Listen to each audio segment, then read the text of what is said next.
And the US targeted 3 sites used by Iran-backed forces in Iraq on Monday. This is after an attack wounded 3 American personnel earlier in the day.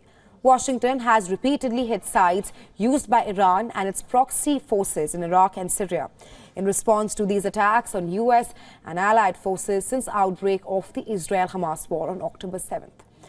Well, US Defense Secretary Lloyd Austin said that the US military conducted proportionate strikes on 3 facilities used by Hezbollah and affiliated groups in Iraq.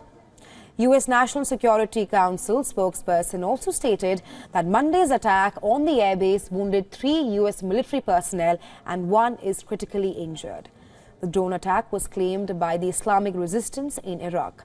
It is a loose formation of armed groups affiliated with the Hashid al-Shabi coalition of former paramilitaries now integrated into Iraq's regular armed forces. U.S. President Joe Biden was briefed on the attack, which was carried out with a one-way attack drone.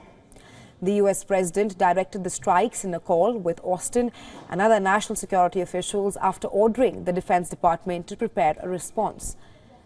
A tally by U.S. military officials has counted 103 attacks against its troops in Syria and Iraq since October 17th.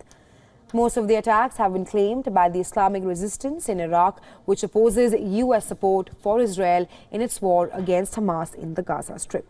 The deaths in Gaza have sparked widespread anger in West Asia and provided an impetus for attacks on the U.S. troops by forces who oppose the U.S. troops' presence in the region. Well, there are roughly 2,500 U.S. troops in Iraq and some 900 in Syria as a part of efforts to prevent a resurgence of the Islamic State group.